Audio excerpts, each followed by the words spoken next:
আমি জন্মের পর থেকে স্ট্রেট ফরওয়ার্ড একটা ছেলে।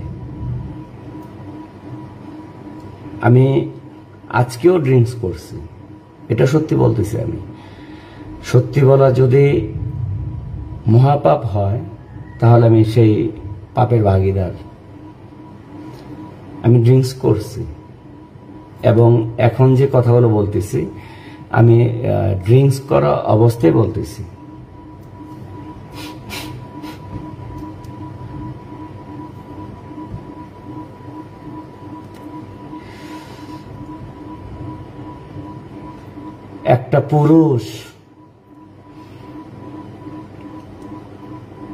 একটা পুরুষ কখন ড্রিঙ্কস করে, একটা পুরুষ কখন সুইসাইড করে, একটা পুরুষই সেটা জানে। আমার ওয়াইফ আগেও একবার লাইফে গিয়েছিল।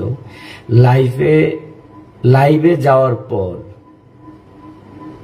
আমাকে পুলিশে ধরায় দিয়েছিল এবং অনেকে বলেছিল যে কবে জেল থেকে ছাড়া পাইছে, জেলে দিয়ে দিয়েছেন। আমি কখনো জেলে যাই নাই। আমি স্ট্রেট বলতেছি, আমি কখনো জেলে যাই নাই। আমি কখনো জেলে যাই নাই। আমি লিফট থেকে নামার পরে আমি চলে গিয়েছিলাম। জেলে যাওয়ার মতো অন্যায় আমি করি নাই।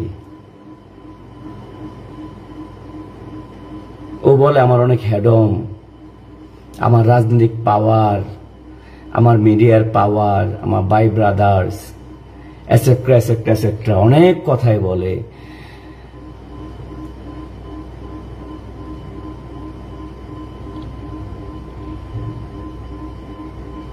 আলামিন হোসাইন, দোস্ত তুই কোথায় এখন? আমি বাসায়।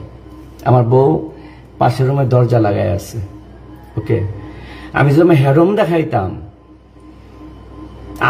আমার হেডম দেখাইতাম, আমি যদি আমার পাওয়ার দেখাইতাম, মানুষের প্রকৃতি কখনোই রুমে থাকতে পারতো না। আমি হেডম পছন্দ করি না, পাওয়ার পছন্দ করি না। আমার ব্যাকগ্রাউন্ড, আমার বংশ পরিচয়, আমার বাপ মা, আমার ভাই, আমার চাচা, হ্যাঁ হ্যাডম আছে ওদের অনেক হ্যাডম, বাট আমি হ্যাডম দেখাই না।